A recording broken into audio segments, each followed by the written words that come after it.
Hello, folks, and welcome. Well, I was planning on doing Sarah Grace Patrick trial today, but as I started watching it, the what became a hearing instead in the Sarah Grace Patrick case is that, well, the the defense expert has not finalized their report yet. Hello, Mr. Jingles, and which also makes that okay, the state needs to see after the report is done, do they need to hire an expert of their own to make their own determinations. So it's set for August 3rd instead. August 3rd. Hello, folks. So meanwhile, I knew this one was happening today. So we are going straight into the YNW Melly case. And this is not the murder trial. This is witness intimidation. This is not the same witness intimidation case as Attorney Raven Liberty is involved with, as far as I know. This is directed at YNW Melly. The claim is he tried from prison or from jail, where he is now being soon 7 years as a pre-trial detainee. Most of the time put in the solitary confinement detail. 7 years. I believe 4, maybe even 5 of those years.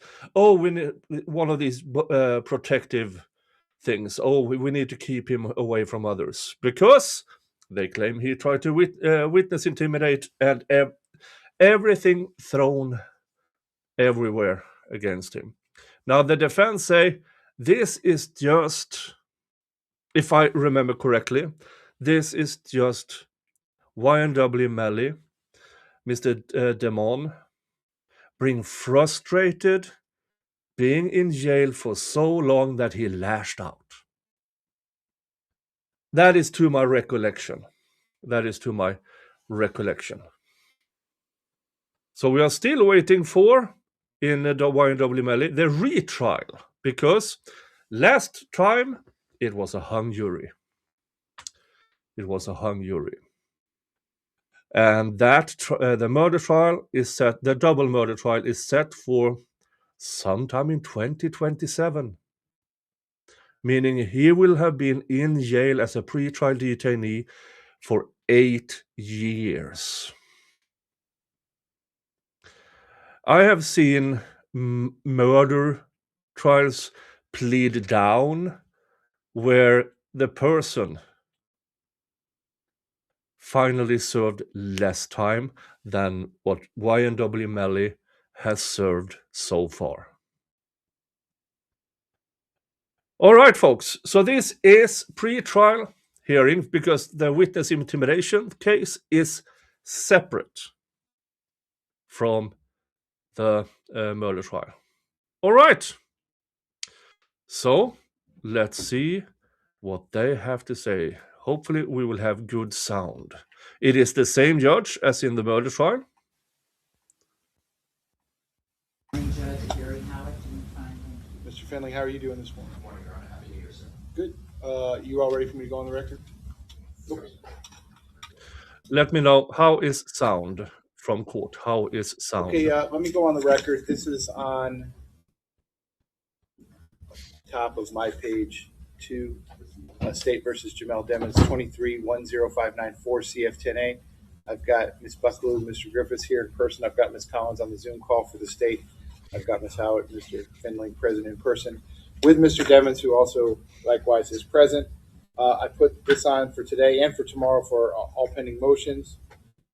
Let me put a couple things on the record, and then I won't limit either side in any way regarding any evidence, witnesses, or testimony they want to present, or if it's just their argument as to each. And then I'll give you rulings as to each. In preparation for the hearing, Okay. The closed captions is hilarious, as per usual. I will keep having it on because I do have people hard of hearing that at least will get some context via the closed captions. And yeah, so for you who aren't hard of hearing, if it feels distracting, put a piece of tape over or something. Oh, and this is going live from my point. I'm going live with this via YouTube, Rumble, and X. So hello everybody who is tuning in for this. Hi Dave. Hi Dave. Hello folks. Hello folks. Hello crocheting bat. Hello Gigi. Hello Fun Size. Old Woman of the Hills. And Gwendolyn and Derek and yeah, hello everybody. Hello everybody. Good to have you here. Good to have you here. All right. Let me know if sound is okay, and let's keep moving. today and tomorrow, I did review the following. Number one, the defendant's motion to inspect and photograph Jamel Demon's cell in conditions of confinement. That's electronically filed December the 29th, 2025. Defendant's motion to bifurcate gang enhancement contained in count 1, count 3, and count 4, electronically filed December 29th, 2025. Okay, so they want gang enhancements to The this. amended motion in limine to prohibit the introduction of out-of-court statements and irrelevant evidence, electronically filed December the 29th, 2025. The defendant's motion for statement of particulars as to count 2, electronically filed December the 29th, 2025. The defendant's motion to sever count 2 from counts 1, 3, and 4, and 5, electronically filed December the 29th, 2025. The defense motion for additional time to file a motion to suppress, electronically filed December the 29th, 2025. Okay, there's a And the bunch state's of response to the defendant's motion hearings, for statement a of bunch of particulars as to motions. count 2, as electronically filed January 2nd, 2026. So I did review all the motions. I did review all the authority cited therein. So I guess we'll just take them one at a time. Defense, when you're ready, you may proceed. You're You can stand at the podium. okay. So what I'm going to do.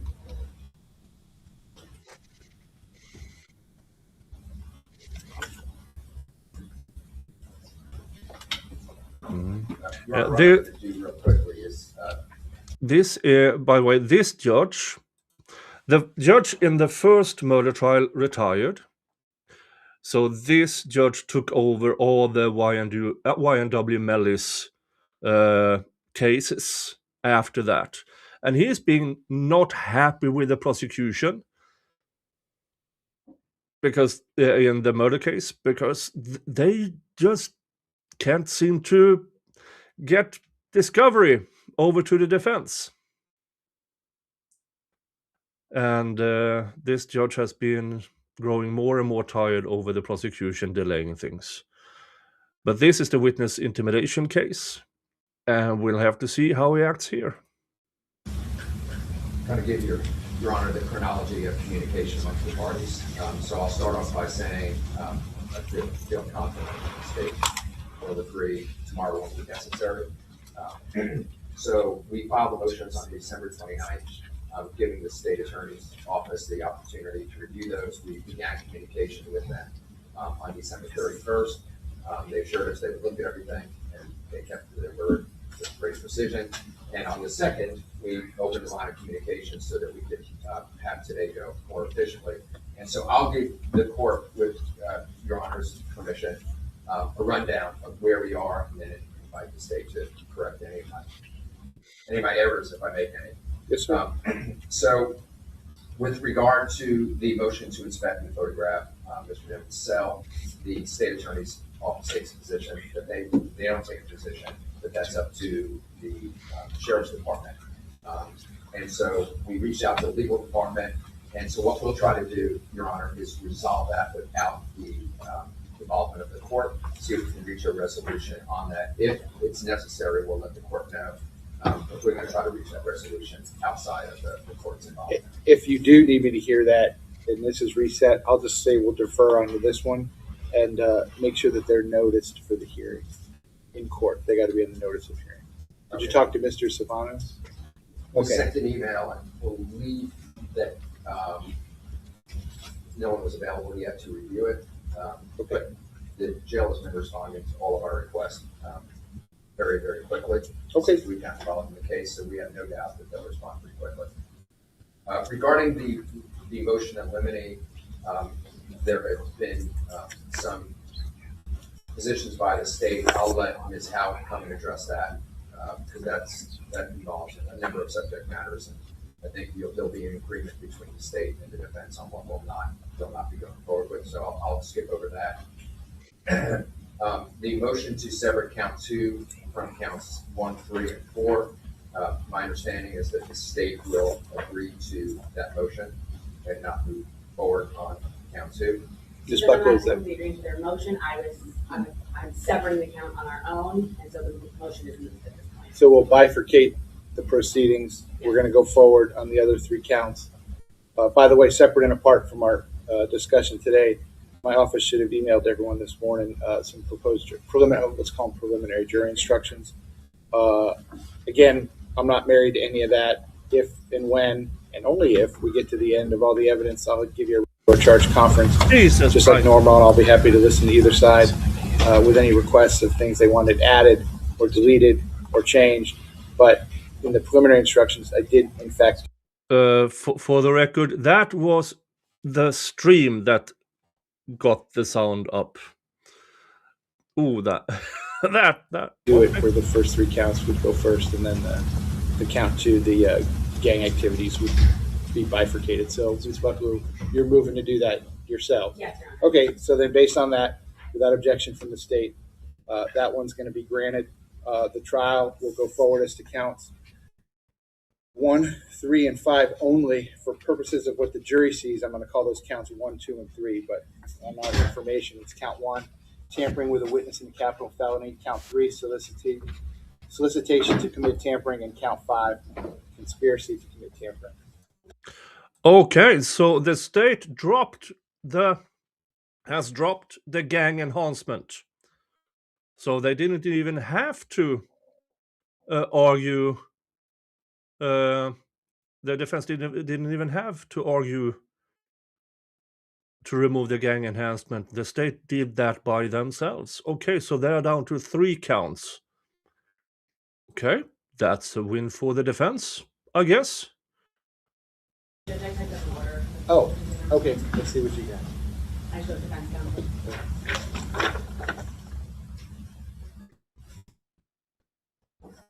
Okay, Mr. Finley, no objection to this? Okay. Okay, so this one's going to be granted and entered. Give me 1 second. That's a good question from Derek. Does Melly have new lawyers? Yes. The prior team with attorney Raven Liberty, Melly decided to go with a new team. So Raven Liberty now fights her witness intimidation case through her own means. So that has more or less been severed from the murder trial, as far as I know. And for me, again, the witness intimidation that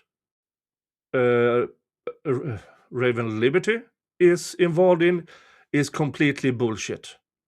Utter completely bullshit, because in that, if you remember, because I covered it extensively, must be almost 6 months ago last time. Remember the ski mask guy, the balaclava guy, I'm so secret, I have to wear a balaclava and you can't see my face. Well, somebody sent to Raven Liberty, or if Raven Liberty herself found it, that he has posted at least one picture, or his wife posted a family picture of the entire family, him included, which meant for this judge, no, the prior judge, that you can't go around posting pictures of family and at the same time saying, "Oh, I need to be protected." So he had to testify the second half of his testimony in the first trial with his face out there. And the state started an investigation into witness intimidation and witness tampering for the defense finding a witness picture online. Absolutely complete bogus, in my opinion. And to my knowledge, that is still ongoing. But is separate from the YNW Melly, I believe.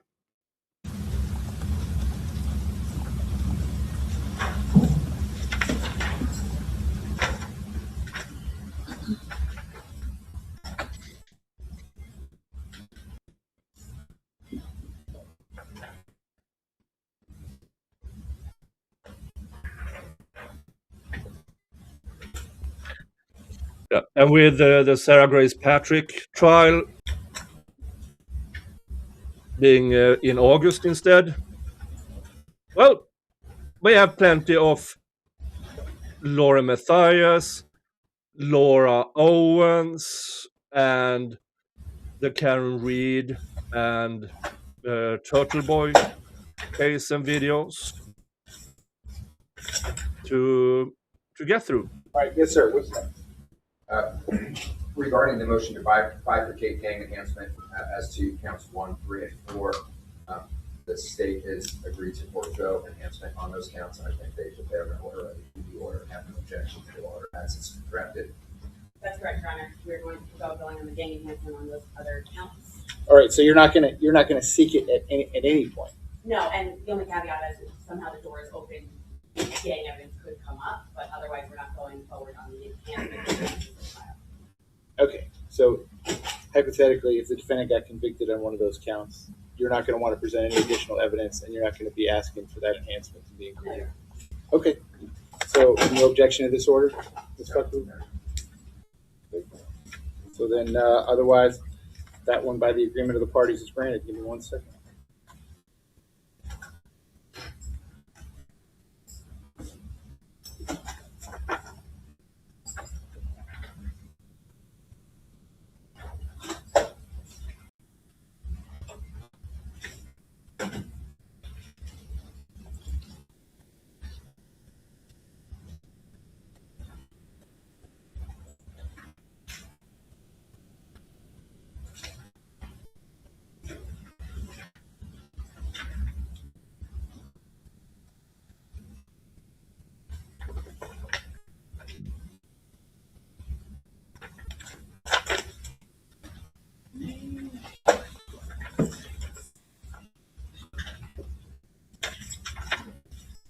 Yes, sir.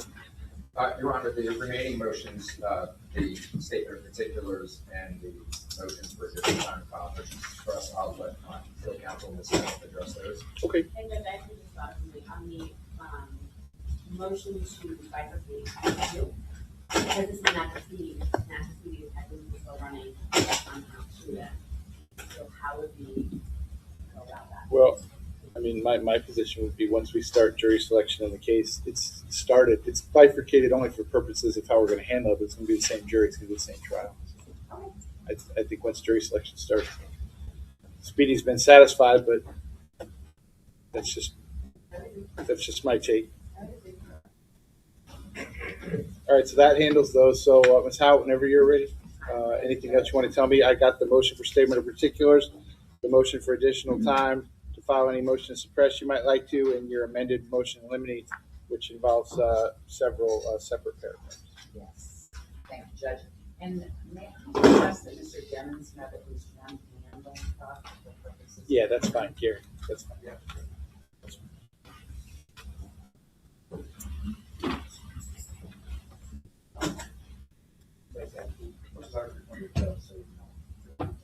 Let me just press pause real quick. All right, real quick 5-minute break. Okay, we'll be in recess for 5 minutes.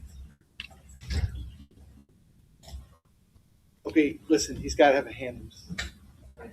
He's done nothing. He's behaved perfectly like a gentleman. Okay.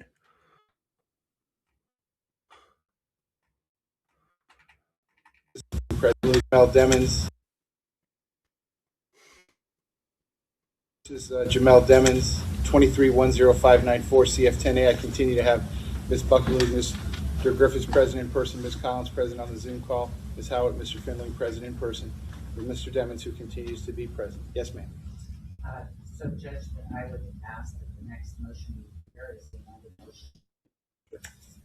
We do have some agreements as to this. Okay, you want to just go one paragraph at a time? So paragraph 1, I believe. Yes, Judge, and same caveat, as long as the doors are open for whatever reason, not intense, enter that. Okay, so as to, this is the defense amended motion, paragraph number 1, the YouTube videos by 1090J, you don't want to use any of those unless the defense makes it relevant. So. Correct. Okay, so that one. Yeah, as per usual, the defense says they can't use any videos, and the state says, well, unless they open the door, we won't use any. If I remember correctly from the first trial, oh, they try to get it in any way, shape, or form. One is granted then with that understanding. As to paragraph 2, yes, ma'am. Judge, may I just ask that should the issue come up as to whether or not it would be used that the coach sidebar Yeah, that's fine. And if you need me to send the jury out to have that discussion, I'm happy to do that too. It's not a problem. Okay. And the same with paragraph 2. All right, state your same position as the TikTok video of Neek Baby, NEAKBABY. Is that correct? Correct, Your Honor. I informed the defense that we would not be playing the video. I might use a screenshot because of the username, which was part of the investigation as to identifying their comic book. But we would not be playing the video. Okay. Yeah. One more thing in this witness intimidation. Melly's girlfriend, Mariah. The prosecution claimed, well, she was nowhere to be found during the first trial. And then they apprehended her as she returned from some type of vacation. Well, it's again from memory here. She was never hiding, and she even made an interview on court TV. So she was always available, but it seems like the prosecution knew where she was, but really didn't want her to testify in the first trial because they couldn't count on her being a snitch. So they preferred having her not there, claiming, oh, we can't find her, and then have these extra charges against Mr. Demon. So same ruling as to paragraph number 1. As to paragraph number 3, statements by James Howard. Yes, ma'am. So, Your Honor, provided in discovery are literally hundreds of phone calls of James Howard to a whole bunch of different people. And, but none of the calls appear to have anything to do with Demons. There could be a call where he indicates to someone he knows Melly, quote unquote, or needs to talk to Melly, quote unquote. But there is nothing that indicates there's any conversation from James Howard to somebody about that would be relevant to the charge of 200 employees. State, you want to use these statements? We do plan on using the statement, not the irrelevant calls, Your Honor, but in the warrant affidavit, PC affidavit, it does spell out that there are numerous calls between James Howard and one of the defendant's girlfriends, Erin Burnett. There were, I believe, 26 calls made to Portland Henry, calls to Aaron Burnett. There's some calls that discuss ASAP Rocky with Mr. Henry, which is part of the tampering case that we plan on presenting. So there are calls that are specifically laid out within the warrant affidavit and the PC affidavit that state which calls we would likely use. Okay. All the other calls are irrelevant. Okay, so for this one, I'll defer on it. Again, each side can make whatever appropriate objection they need to at the time of trial. Again, I'll repeat, if it's an issue that I need to send the jury out to have a more thorough discussion with the lawyers, I'm happy to do that. If the parties aren't in agreement on some of these, I don't know any other way to do it. I don't know what the evidence, witnesses, or testimony are going to be at the trial. I would need to hear what that is to determine if this evidence is admissible, if it's hearsay, if there's a hearsay exception, if it's relevant.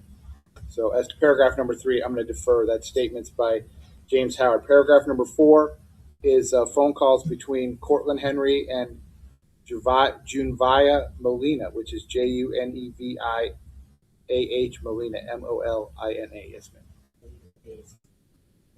Yes, sir, and I informed this morning that we don't plan on using those calls unless there's a reason I find a call that explicitly has something that shows you still ongoing. I would let them know that right now. No. Okay, so that one is, again, granted based on that caveat.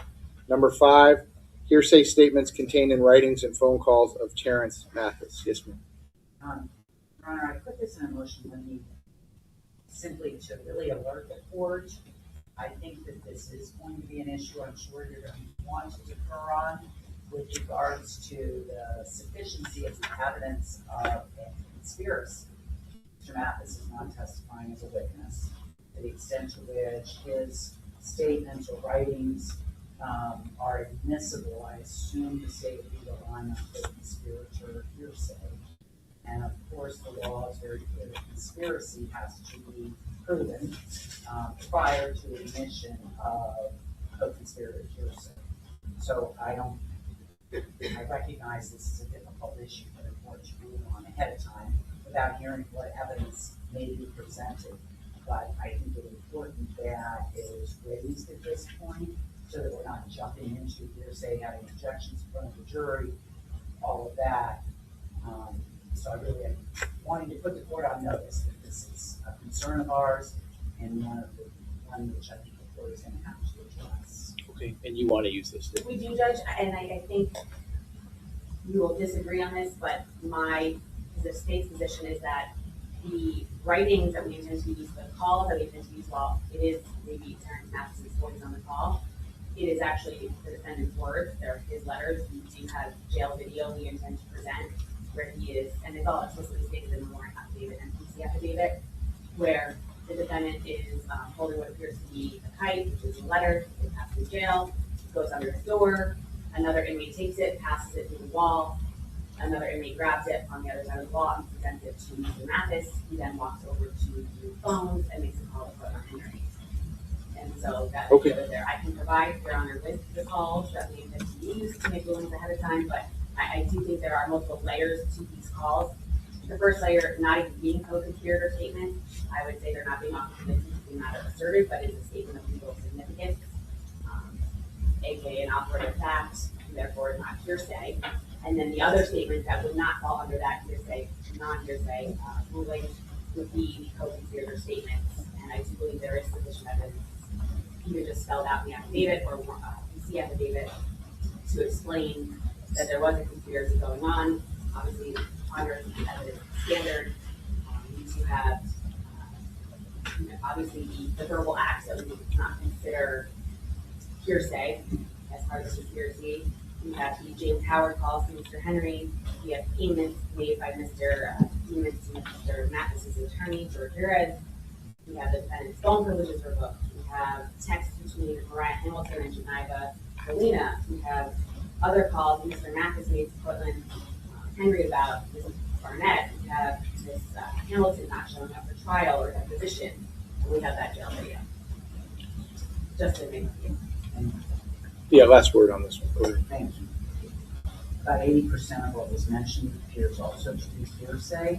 I'm not sure what statements of legal significance mean in terms of an exception to hearsay rule or operative facts.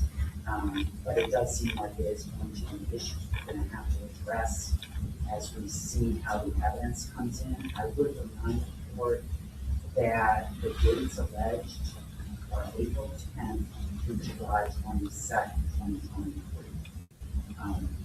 And the state has been very cooperative with providing discovery, so I'm sure we're going to get this information. The videos we have at this point appear to all have occurred after the dates charged in information, but that might just be how they came across. So we'll have a chance to look that up and see if they're really intended to use. I know from the court order that we have to have exhibits. Well, just so you all see them. Yes. You don't have to turn them into me. I know, but that will give us a chance. Yeah. Okay. All right. So I'm picking up number 5. Hearsay statements contained in the writings and phone calls of Terrence Mathis. I'll defer on that one, and I'll give you a ruling at whatever time it arises during the trial, based on whatever objection either side thinks they need to make. So, Judge Linday, I'm sorry, the majority of paragraph 5 and what we've been arguing about is a lot of state statements. So we would really need a ruling prior to the jury being sworn. Obviously, that would affect. So if I may, maybe we can put together some calls for your honor to listen to, and we can have hearing waivers argued prior to the jury being sworn.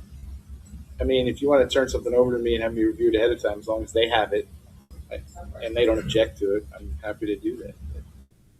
I've never heard any of these calls. I've never seen any of these writings. So this is all in a vacuum to me.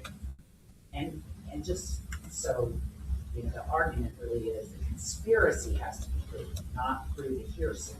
So having the phone calls aren't going to necessarily give the court the information needed to determine whether there's independent evidence of the conspiracy so as to allow the phone calls that are hearsay. So I think that almost requires an evidentiary finding. The state's arguing that some of these calls, some of the statements calls are not hearsay. Yeah, listen, I'm not quite sure how I can do that before the trial, but I'll try to craft some time for you. And this isn't something you want to do tomorrow. I would have to get all the calls together. But I can try. Okay. Well, as to that one, I'm going to defer on it when we get done. Will Bortland be a witness against Melly? Don't know yet, but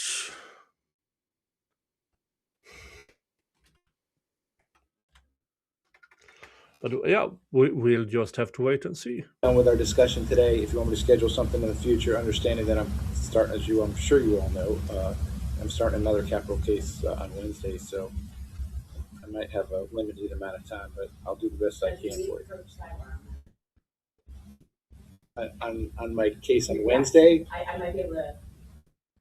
All right, I did a quick check, and according to Cuff Boys, YNW Bortland will not testify against YNW Melly. Okay. And also on X, I see the same type of statement. Let's see here. It's a statement from Bortland's attorney, Fred Haddad. Oh, quote, I don't represent snitches. Bortland is not a snitch, and he will not be cooperating or testifying in Melly's trial. Anyone who claims differently has not seen the plea deal and has no idea what they're talking about. All right. But is that in the... That is in the murder trial. I would assume the same applies in the witness intimidation trial. Well, I think I'm going to decline that invitation at this point. No, it's scheduling purposes. It's not anything to the actual case. Okay, well, press pause on that. Number 6, the resolution of Cortland Henry's case and the resolution of Terrence Mathis's case. Yes, ma'am. All right, you're not going to introduce any evidence. Correct, Then. All unless right. again, caveat. All right, so that one's granted. We're not talking about how they resolve their cases. Yeah. 7, any mention of the counts of the information that only charge Terrence Mathis and Cortland Henry. Yes, ma'am. You guys aren't. Okay. So, Ms. Buckle, if we get that far. Apparently, those two pled out. But the state says we won't bring that up. Let's see if they are people of their word. You've tried plenty of these cases with me before. We would need a dummy information for the jury, which would only contain, since we're bifurcating, the 3 counts that would be for their consideration. And you can remove the numbering, just the language, and just show it to defense. And just so they are aware, I give each juror a copy of the jury instructions, and I would give the jury as a whole this single dummy information, which just contains the actual language that's in the paragraph of the information, nothing else. So there would be nothing going back to the jury regarding the counts that do not include Mr. Demmons. Number 8, the fact that Mr. Demmons is charged with a capital felony. Yes, ma'am. And it would be our position, Judge, that the fact of the capital felony is also a sentencing enhancement, and that it is prejudicial to Mr. Demmons for the jury to know he's under indictment for murder, when it is not necessary to the charge itself. The allegation is not an element of the offense, it is a sentencing enhancement. Punishable by life, and the court can take judicial notice of this, or obviously we can stipulate to this, should there be a conviction on this. State your position on that is. Well, Your Honor, at first I was a little confused with the wording of it, and I did bring that up to counsel, because the title says the fact that Mr. Demmons was charged with capital felony, so I was in agreement, obviously, not to talk about sentencing, or that was a capital felony that was using life or death. But the fact that he is charged with murder is the underlying offense as to the tampering, and that is completely relevant to this case, the serious nature of the case as to why a witness might be tampered with. You can't try our case in a vacuum at this point. And it's very typical for the underlying charge to come in, and so the court takes judicial notice of it and just to discuss basic facts of the case in order to establish the tampering without making it a feature of the case. Well, I'm looking at 21.10, the standard jury instruction for tampering with a witness, pursuant to 912.22, subsection 1, which is exactly what Mr. Demmons is charged with. To prove the crime of tampering with a witness, the state must prove the following 3 elements beyond a reasonable doubt. And the third element is the official investigation or official proceeding or offense or violation of the condition of probation, parole, release, affected, attempted to be affected, involved in investigation or prosecution of a, and then they give me a list of choices, and one of those is the capital felony. It's an element of the crime. So, over the defense objection, I think that one's going to be denied. It's an element of the crime. So, the defense's objection is duly noted, but I certainly can't prevent the state from introducing evidence of something that they're required to introduce to prove their case. So, I'm sorry, Judge, if I just ask for clarification. Sure. That would allow the state to introduce evidence that Mr. Demmons is charged with those offenses. Yeah, that's all they have to prove. Yeah. That he's charged with. Yeah, I would certainly limit the evidence as to that. The focus of this trial. Yeah. The rules says, they have to prove that he is charged with murder, and they can do that with the probable cause affidavit, or they can do that by simply stating we are currently we are currently charging Mr. Demmons with murder. I think there's a good decision by the judge that he will absolutely limit what type of evidence they try to bring in regarding the elements of this crime of witness intimidation, since it is related to the murder charge. But he will still, it won't be a murder trial in the witness intimidation trial. Focus of the underlying offense, whether he may be, and I think I read in one of your pleadings, he may be actually innocent of that offense. He's presumed innocent of that offense. That still doesn't change the fact he can be charged with tampering with a witness. But it's an element of the crime that he is charged with a capital felony. And then the standard instruction goes on to say the court instructs you that first-degree murder is a capital felony. So I'm going to allow the state to do that. I would certainly limit it. It's not going to become a feature of this trial. What the underlying circumstances of that alleged crime are. But the fact that he's charged with the crime, I think they're certainly allowed to introduce that for the jury. All right, number 9, music lyrics published by Jamel Demons. Yes, ma'am. So, Judge, it's our position that the lyrics that have been provided in discovery, and none of the lyrics were written during the time alleged in the information with regards to witness tampering. The lyrics don't have any problem with witness tampering. And so it's our position any lyrics are irrelevant to the determination of Mr. Demons' innocence or guilt, and immaterial as the court made them as being in custody in 2009. So any this information charges April to July 2023. So I can't conceive of how lyrics would be considered.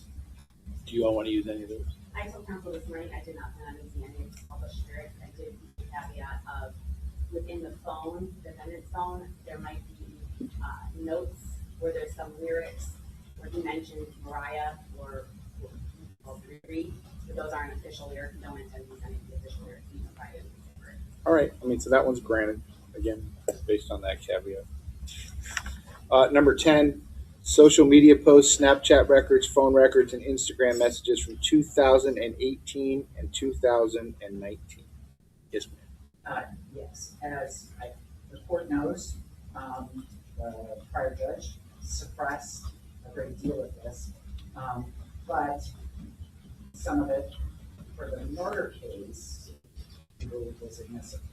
There were new warrants issued, but all of those accounts are from 2018 to 2019. So it is our position they would not be relevant. They are remote in time from this incident, and there would be no evidentiary value in this evidence, in the charges, the present charges that, as I say, are alleged to have occurred in 2023. Yes, ma'am. So, Judge, I would object as to this paragraph as being too broad. There are things within these records we don't intend to use for purposes of this trial. Again, not making the homicide a feature of this case. However, we do have to prove that there was a relationship of some sort between Ms. Hamilton and the defendant and other witnesses in this case as to how she was tampered with. Including in those records are phone numbers to prove numbers being called from the jail, social media pictures to show that they had a relationship, things of that nature, or nicknames used, things like that, because the calls use nicknames, they use code. So it would be introduced minimally to show those particular types of items, but not extensively to obviously try the homicide again. And the whatever you might be referring to, that survived Judge Murphy's order? Some of it did not. And again, counsel brought it up, but we did do new warrants that did not include any of the suppressed evidence when submitting them to the court, and those were signed, and there was other evidence not included in the original warrants that were obtained through the secondary warrants. Yeah, I'll give you the last word. Go ahead. Okay. So first of all, the state does not have to prove a relationship in 2018, 2019 to prove the charge of tampering in 2023. the relationship is not what is an issue. It's, was she duly summoned to appear in court? There's lots of language about all of that. So what their relationship was in 2018, 2019 as revealed in any of the social media posts and phone calls would not be relevant to their relationship in 2023. And nor, as I say, is the fact of the relationship the issue. The fact is, was she summoned? I have the statute in that exact language. Was she summoned for, an official proceeding? And did Mr. Demings do something to prevent that? So I would submit that it is not relevant. It only serves to prejudice him. Evidence that's 4 years prior to the instance. All right, so for this one, number 10, I'm going to defer as to this. Again, I need to see the evidence as it comes out in the trial. I presume this person is going to testify, MH, I guess. You don't have to tell me today, but I assume this person is going to testify, so that may resolve a lot of these issues, but I'll defer as to it. We're going to have to be very careful, anything that is out from Judge Murphy's prior orders, which have already been affirmed by the 4th TCA. Obviously, all of that remains out. So if there's something different, I guess I'll just have to see what it is, what the state's theory is, what the defense is arguing, what the evidence is. So I'll defer on that. Number 11, evidence and allegations from the pending murder case. And Judge, we talked about this a little bit, or you did with regard to the facts of the murder case. And I would submit to the court the facts of the case are not relevant. The fact that MH is a witness of some sort, may be relevant, but not the facts of the murder case. We are not here to try the murder case. We're here to try an allegation of an offense that occurred 4 years later. Underlying facts of the murder case have really no bearing, right? You could be acquitted of the murder case. In fact, I refer to the case that I was reading the case about a person who was acquitted of a stalking charge, but was still tried on the tampering with a witness of the stalking case. So the guilt or innocence, the facts or lack of facts of the murder case would not be relevant to the tampering charge. It's just, did Mr. Demings do some act to encourage her not to attend the trial or prevent her from doing so? So I think the fact, the court's already ruled, the fact that he was charged, the fact there was some official proceedings between April and July would be admissible, but the facts of the underlying homicide case would not be relevant. Yes, ma'am. Judge, again, I think I've said it a few times now, we don't plan on trying homicide twice. We're not going to make it to the case, but some evidence as to the nature of the case, the relationship, how she was involved in the original case needs to come in. All right, so listen, as to this one, I'm going to deny it without prejudice to each side making whatever appropriate objection they need to at the appropriate time. I'm just going to see how the evidence comes out. I will tell you, State, I'm going to limit a lot of it. You're telling me you don't want to make it a feature, so I'm not going to let you make it a feature anyway. But I can't make you try the case in a vacuum, and certainly if the person that was tampered with there was some kind of prior relationship, I could certainly see a presentation of evidence where that would become relevant, or maybe not, but I'll deny it without prejudice at this point. Number 12, any evidence of alleged drug smuggling in the jail? I think the state is in agreement with this. You are. Okay. Again, with the power. All right. So based on that, that one is granted as well. So we'll get you a written order on that one right now. My clerk will do it. I wrote down next to each. Yep. What's next? The motion for statement of particulars.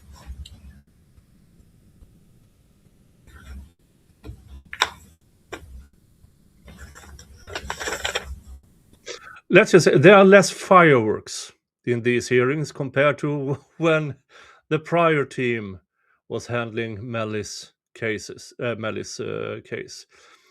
And thank you first to Derek for £4.99 with a super sticker in the shape of a Shiba dog saying "Good job" while raising his thumb up. Thank you so much. Thank you so much for your continuous support. Thank you so much. Yeah, the judge is really putting limitations, but it's also deferring things to trial, which is, I mean, he doesn't have much choice because he doesn't have the evidence available to him, only the representations of the evidence. I think he's doing a good job here, the judge, in both telling the defense, yeah, this is going to get in there, and to the state, but I'm going to limit it because this is not more or less what he's trying to get through to both parties. This will not be a murder trial within a witness intimidation trial.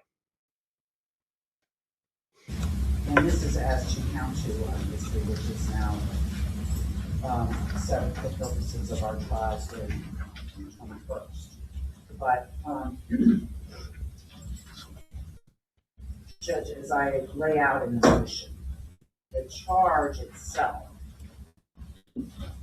first, interestingly, I could find no cases. I found a federal case that referred to the fact that there are no state cases on this one. There's no standard jury instructions. Correct. And so generally, I think with the way this is charged, it would be subject to a motion to dismiss because of the vagueness. And it's not just how it's charged, it's tracking the statutory language. But the cases, and the state provided them in their memo, have very helpfully, all say that a motion to dismiss is improper until there's a statement of particulars that actually outlines what are the essential facts of the crime. And here, with the charge of directing the activities of a criminal gang, it would be our position that the information definitely tracks the statute word for word, but there are no facts as to the essential elements. So it's unlawfully and knowingly initiate, organize, plan, finance, direct, manage, and/or supervise criminal gang-related activity. To wit, which would be a good time to put in what essential facts was a criminal gang activity, but instead this information just tracks the statute and activity committed with the intent to benefit, etc. What is the activity?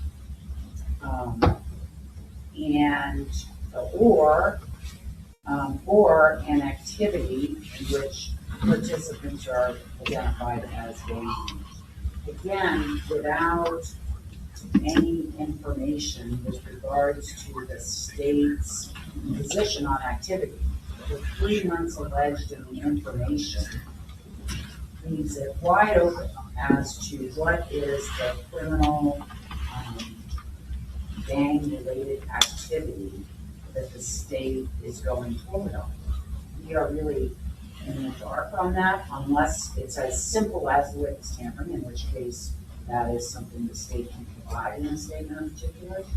But otherwise, we have a 3-month period alleged without any specific facts as to what the criminal gang-related activity that the state intends to prove would be.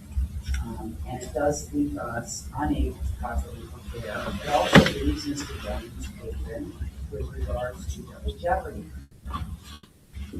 What is, for that 3-month period, what else is he potentially liable for? And while the cases cited by the state do say what we all know, which is Florida's liberal discovery rules have taken the place often of a statement of particulars, but as said specifically in the Supreme Court cases cited by the state, Dilworth, Waters, and even Lindsay, the court notes it is the liberal discovery rules coupled with the right to a statement of particulars as to the alleged essential facts the state is going forward. At this point, it would be our position that the statutory language is so generic that it does not inform Mr. Demings what allegedly criminal acts he committed. Because it's like the statute says, paraphrasing, it's a crime to commit crimes. But we don't know what crimes are allegedly involved. So in one of the leading cases cited by the state versus Dilworth, the Supreme Court of Florida addressed the whole issue on, and it's like I couldn't really find anything very similar, but talked about sort of information can be dismissed for vagueness if, in combination with a statement of particulars, a defendant is not sufficiently informed as to the essential facts. So in Dilworth, it involved 15 counts of unemployment compensation fraud. And the counts each mirrored each other, except had different dates. And the court said a mere allegation that an accused engaged in fraudulent transactions, practices, or course of business is not specific enough to inform a defendant of what the alleged wrong. I would submit the same thing is true here. A mere allegation that a defendant was involved in criminal activity is not specific enough to inform a person as to what they allegedly did wrong. So, and again, citing the Florida Supreme Court, the advent of Florida's liberal discovery rules in criminal cases, along with the availability of a statement of particulars, a defendant is no longer forced to obtain information about the charge only from the charging document. So it is our, and similar language in state waters. Yeah, for you who are, yeah, I know with the background sound, the ventilation going, it's kind of hard to hear what they are saying. This is the defense saying a lot of these charges are too vague. It's just they are not alleging specific events. They are not alleging specific words said. They are not that they are very, very vague in their charging documents. The state argues that they don't have to argue specifics, and that the defense can't motion for dismiss until there are specifics to do a motion to dismiss against. So it's a catch-22. But now the defense is bringing forward cases where courts have actually said that since you are this vague, it's not enough to get to trial to. Is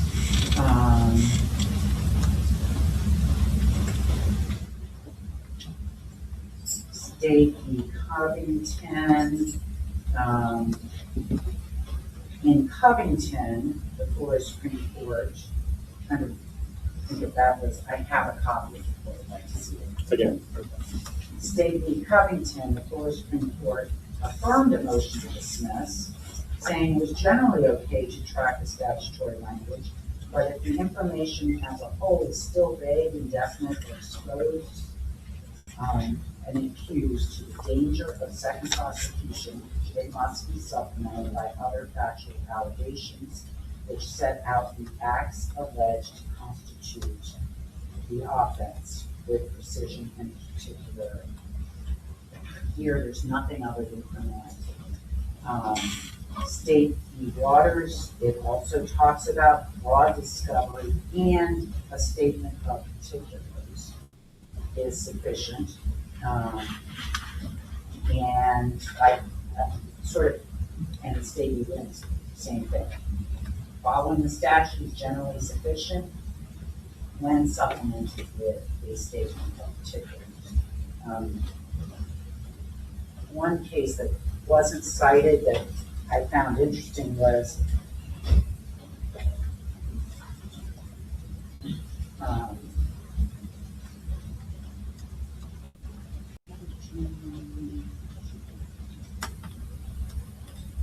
I'm trying to raise the volume a bit, but that also means that the background sound gets louder as well.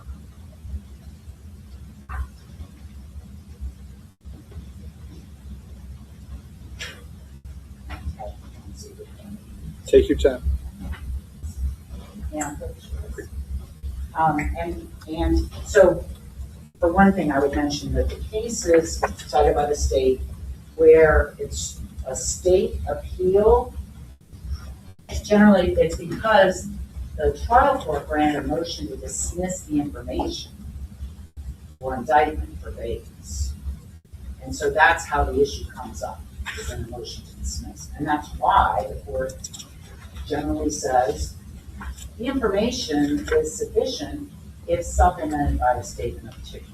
And in fact, there are cases where they say an accused waives the argument on the vagueness of the information if a statement of particulars is not requested.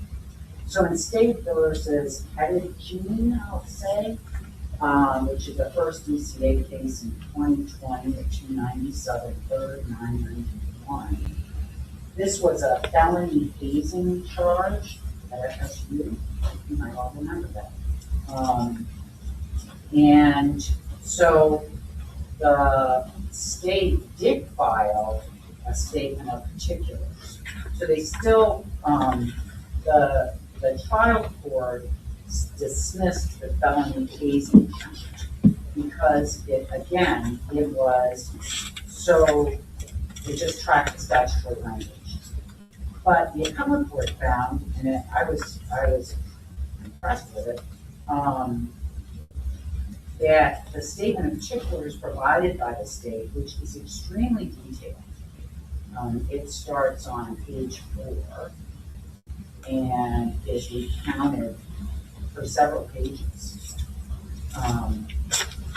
So the court found with the statement of particulars, the charge itself was not too big. So it is our position that the way the statute reads, which is mirrored in the information, does not provide adequate notice and does not protect Mr. Demons against double jeopardy or being tried again for acts that are included in this time frame and this type of litigation. Yep, state your response. That we filed a written response that will rely on, in addition, I would argue that the discovery provided does pretty much spell out what is used for each count. The detective does write it in his affidavits and in his public affidavit. Yep. Okay, so the prosecution argues here, well, yeah, the charging information might be vague, but the evidence behind it, there we are detailed. But I don't think that is what was argued by the defense. See, if you claim to have this evidence that are so crispy clear that it's been handed over in discovery, why don't you put them in the charging information? What? Yeah. Could I begin? Yeah, password. Go All ahead. right, thank you. One of the cases, actually specifically said it was wrong for the court to even rely on a cause affidavit, that is about the charging document. And I think from all of our prior discussions, the court knows there's this issue about the phone calls with James Howard that was an independent investigation of James Howard. That's how that came up. There's this issue about drugs in the jail. There's these other issues that are floating around. So to say discovery answers the question for it really doesn't. It really doesn't, because there's lots of claims of various criminal activity in the jail. And I think even Mr. Demons isn't charged with it. The co-defendant was, the use of electronic communication. But arguably, that's a crime and a criminal activity that's occurring during this time period. So I would submit that the information should be supplemented in order to withstand condition to dismiss. We have a statement of particulars as to what criminal activity the state intends to rely upon as essential facts of the case. And ultimately, the court, I think, is going to need to make jury instructions. Based on that, anything else you want to say? Mike Pettigin, Petagin. Okay, so listen, on this one, I read the state's response. I'm familiar with those cases. I agree with those cases. The state tracked the statute. That's certainly enough to survive a motion to dismiss. The 4th DCA has made their position on that very clear with this judge, even when this judge didn't agree. But be that as it may, nevertheless, I do note the references, as the defense points out, to statements of particulars. So, state, I'm going to grant it. Here's what I'm going to grant it. Every information that your office files, for example, if it's a burglary that's alleged, you track the statute for burglary, and then you say to wit, and you list the victim of the burglary, the location of the burglary, the property that was taken. For every grand theft crime that your office files an information, you track the statute, and then you put to wit, and then you put here's the property taken, and here was the value. For every robbery information that your office files, you track the statute, and then you say to wit, and you put the victim of the crime, the force that was used, the property that was taken. So based on that, I am going to grant it.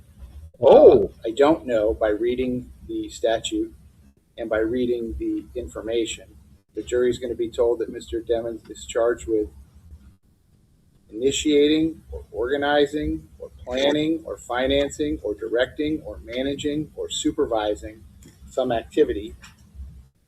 So they need to know what that activity is. So state, I'm going to grant the defense motion for statement of particulars as to count 2. I'll give you 10 days to file a statement of particulars, understanding our time constraints here, but the fact that this count's going to go last and the other counts are going to go in front of it. So it's granted with 10 days for the state to file the statement. Okay. So the state is now ordered to make to be not vague. That is quite huge. The judge agrees with the defense that this charging information in this count, they need specifics, because we can't defend ourselves against vague. We need specifics. What exactly is it that you claim Mr. Demon did? And they have tried really, really hard to not put in particulars. And now they are ordered by the court within 10 days to get statement of particulars. That is huge. Okay, nice. Good for the defense. Well, depends on what they submit, of course. Depends on what they will submit. But again, knowing after having covering the YNW Melly case for this long, and the state being absolutely abhorrently bad at not being vague and punting it forward, they will probably ask for a stay or delay. Here's my prediction. They will ask the judge to postpone the trial. The prosecution will ask for, hey, let's pick another date. That is my prediction. Oi! Yeah, sorry. I had to sneeze. But yeah, this is a good ruling.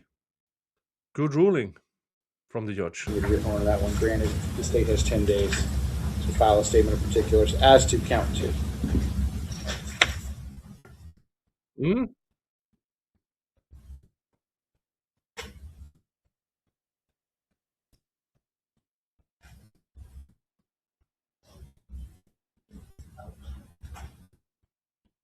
So I think that leaves your pending motion for additional time to file a motion to suppress. Yes, and, Judge, frankly, I had hoped to have that done. I just have not had the time doing some of these other things. So I would ask if in fact I wasn't sure whether it actually tracks the dates that Judge Murphy already has ruled would be admissible. I think it's 4 warrants in this case, and they're like 20 to 30 page affidavits. So I have to go through and compare them to see. And so I would ask for additional time to do that. Are these motions that are going to require witness testimony? Because at the end of the day, if we run out of time, it's certainly not ideal, but I can hear a pending motion to suppress contemporaneously with this trial. I might end up having to do that. So I would suspect, but I'm not promising, that it would be a motion based on the 4 corners of the affidavit in terms of breadth and sufficiency. Which would not then require live witness Correct. testimony. Correct. Well, when I'm off the record, I guess the state's going to tell me something about my schedule this week that apparently I don't know about yet. But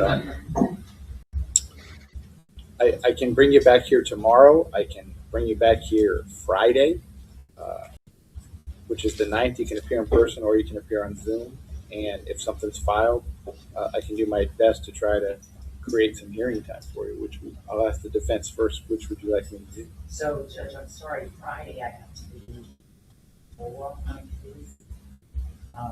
Tomorrow would be too soon. You want to do it on Monday the 12th? I think the 12th is the day we're supposed to exchange exhibits. So it may be for that purpose. So we will look at what other exhibits. You want to do that next Monday? And it may not be necessary. Okay. So let me ask this. I'll ask the defense first, then I'll ask the state. Defense, your request, I delete the all pending motions hearing for tomorrow. You don't need any time tomorrow, but I'm going to put you on. We'll just call it all pending motions as well as the trial status next Monday, which is January the 12th. Let's call it 9 o'clock in the morning. No, let me do it at 8:45 because I'm still optimistic that I'm going to be in a trial. 8:45 on January the 12th. Defense, that's okay with you? Yes. State, that's okay with you? Yes. Okay.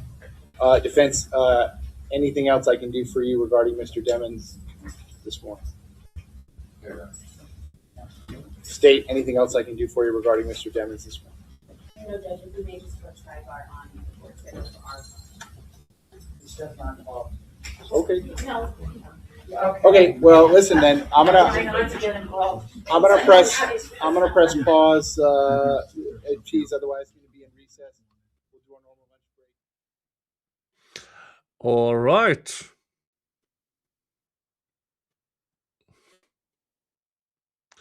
Was normal lunch break. And I think that is it for this hearing. All right. Huge day for the defense. Really, really huge day. They managed to force the prosecution to get more detailed about the charges so that they will know how to defend themselves against it. The state dropped the gang enhancement altogether as a separate charge and as an enhancement charge. Huge for this type of trial. And many things deferred to trial because the judge simply, he doesn't know what the evidence is. He does not. Yeah, this was a good day for the defense, I would say. This is an absolute good day for the defense. I'm pleased with this judge that he actually forces the state to do things. Now, with the experience from the murder trial and the shenanigans from the prosecution in that case, I would not be certain that they will actually submit particulars to the defense within 10 days. As I said, my prediction is they would rather postpone the trial than hand over anything voluntarily. And as we heard now, Monday, they are exchanging exhibits. I would assume after they have exchanged the exhibits, there will be new motions from the defense. Either they didn't submit the correct evidence, or motions to throw evidence out. But we will know more Monday. So we will return to the YNW Melly case on Monday. Usually this is live streamed. But then again, we don't know if the defense moves forward with the rest of the motions. So I will keep a lookout for what's going on in this case. I've been covering this for a very long time. Let's see here. When was my first? I have 21 videos and streams.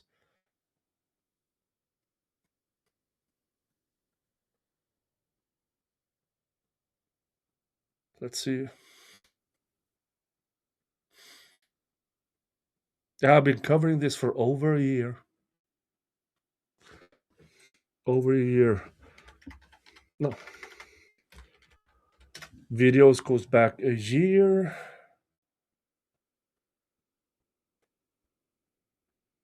Yeah, over a year I've been covering this case. Over a year. Wow, time flies. And Melly has been in jail since 2019. There was the murder trial, which ended with a hung jury in 2023. So he was in jail for 4 years up to then, and has been in jail for two and a half years by now. After that, with added charges. 7 years. Almost 7 years now. Mr. Demon has been in jail. All right, folks. That was the hearing. I hope you enjoyed it. Leave a thumbs up. Subscribe if you haven't. And yeah, we have, since the Sarah Grace Patrick trial doesn't happen now until August. Well, we have more stuff to talk about. We have the Lauren Matthias thing and John Matthias thing to talk about. Laura Owens have made a fool of herself again, and the other cases are covered. So you will know when I put up the next stream or video. All right? And thank you. Thank you for allowing me to do this. It's you guys who keeps this channel going. Thank you. See you. Bye-bye.